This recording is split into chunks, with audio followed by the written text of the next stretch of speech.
What is the best fast food restaurant? Wow, look at all of these great restaurants we don't have in my state. I'm here as an ex-manager of a Taco Bell to say the food is garbage. Nothing fresh whatsoever, but I'd still eat there every day if I could. Solid fucking garbage. Lived off of those 5-layer burritos. Worked at Wendy's and the food quality was surprisingly fresh. Salads were made to order and management was strict about food timers. All of the ground beef was delivered 3 to 4 times a week and never frozen. Would say their food quality makes them a favorite in my mind. Honestly, that's such a glowing review. If an ex-employee of a fast food place speaks this highly of it, you know it's good. I learned the secrets of McDonald's 12 years ago and still have nightmares about the food safety I witnessed.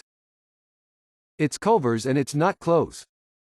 What psychological trick did you learn that works on you? As a chronic procrastinator, don't make a to-do list, make a done list. A to-do list is an intimidating nightmare that makes it hard to start anything. A done list is just a hit of pure dopamine every time you add something to it. Mentally, splitting into a parent and child. When I'm overwhelmed and don't have enough support or don't know what to do, I picture myself as both a parent and small child. The parent consoles and supports the child, while the child freely expresses emotions and processes them. It's a great way to learn how to be kind to yourself, and extremely helpful for people who don't have a supportive family. If you want people to reveal more information during a conversation, just don't talk. Stay silent and they'll keep talking. If I consistently list things I'm grateful for, big or small, it helps my general outlook. People who have seen something they could never explain. What was the thing?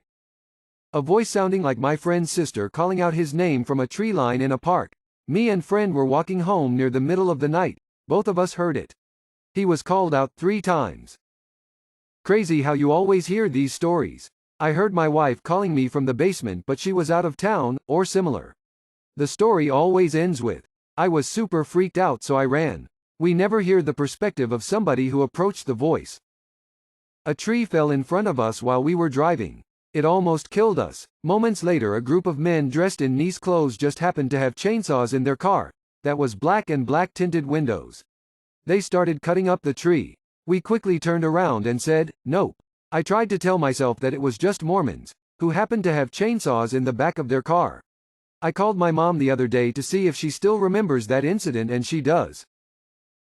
Who is the most badass person to have ever lived?